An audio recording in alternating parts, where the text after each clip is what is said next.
سيد علينا ظلمي لو حكمي ظلمي هدي لو حكمنا إن أنا ظلمي إسكدينا حدا ولا ما نكون قنع الدونه قياس ويلكن هدي لو قدلو waxa ka dhala kala fal amaanta meesha lagu sheekay wax alla waxa uu aqriyay oo maanta uu aqriyay waxay ku fiicnayd adduunyada bilowgeedii xilliga dadku jaahilka ahaa inuu ninkaan wax xukumo ama dhamaadka marka inta aqliga la iyo culimadu ay dhamaadaan inuu wax xukumay garsooruhu ma xukumin ee waxa xukumay xeer ilaaliyaha wax alla wixii xeer ilaaliyuhu soo qoray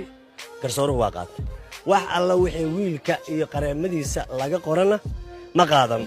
horta xukuumadda maanta ee maxkamadda racfaanka iyo maxkamadda gobolka ka dhacayba waxay tusaale u yihiin maxkamadaha dalka inaan dadka Soomaaliyeed ku sii qanci doonin cadeymahooda oo ilmahooda u soo qaban doonin taas waxa ka sii daran qofkii dhibanaha ahaa oo dhib ku gaaray eheladiisa iyo gabadha aabaheed ka mid yahay markuu kor tago wuxuu weydiinayaa aabayaa dhibkan ku geystay Cabdi Casiis ma sheegin gabadhiisa